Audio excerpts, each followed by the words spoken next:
Hello friends and potential friends. Let's see, today is September 20th, I believe, and I'm gonna have to start doing some up potting. So before I did, I figured I'd bring you in here and show you what kind of results I've had since I planted seeds. As you can see over here on the left, I still have 4 lemon trees. Well, they're about 4 inches tall, I guess you can call them trees. Now I've got 2 of the cuttings from my 6-year-old basil that I've brought in here. They're not looking real well.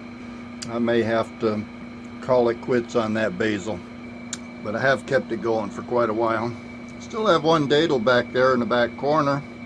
I had to move the mulberry out of here because it was just simply getting too big, and I was planning on moving that datil pepper out of here too, but last week I noticed that there was a chameleon living in it.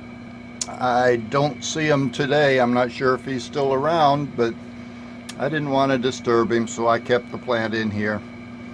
But it's going to have to leave pretty soon so I can make some more room because my tomatoes are starting to get big.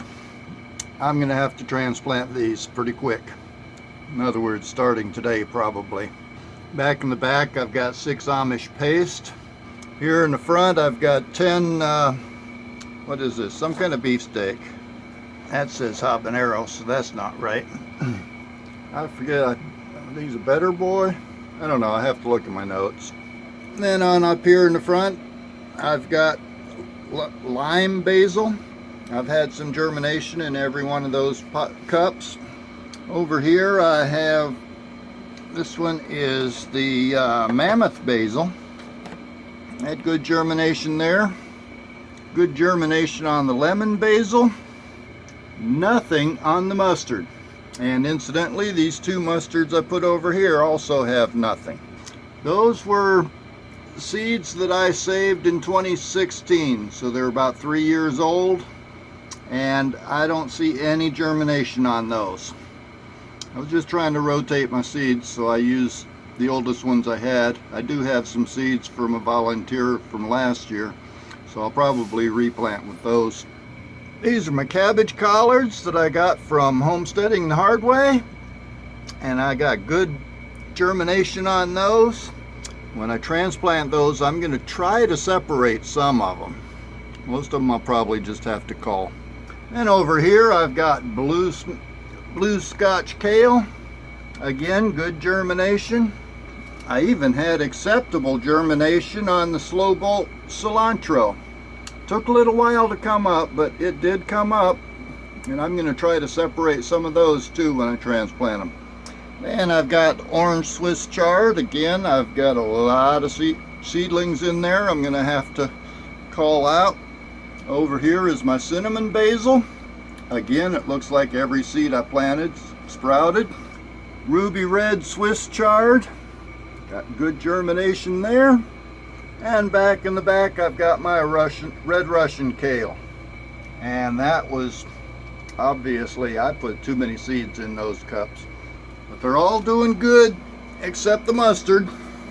And now it's time to start spreading them out. Oh, there is my one little loquat over there still. I've got some more outside. I'll have to show you when I show the outside garden. Anyway, my next step is to start transplanting these tomatoes, put them in bigger cups. Now all these plants are going to stay in here probably for another 2 weeks, possibly 3, and then I'll be putting them outside in the raised beds, somewhere around the first part of October. And that will be the beginnings of my winter crop, or what passes for winter here. But anyway, I just wanted to give you a quick show of those before I start messing them up and put them in different pots and rearranging everything. I had real good germination on everything except the mustard. Figures the mustard was the only seeds that I actually saved myself. Everything else came from, let's see, homesteading the hard way. The basils came from Eric at Eccentric Nature. He sent me those via M.I. Gardener, and I believe all the rest of the seeds in here were also from M.I. Gardener that I purchased. We're doing good, and that's where we're at right at the moment. I'll see you on the next one.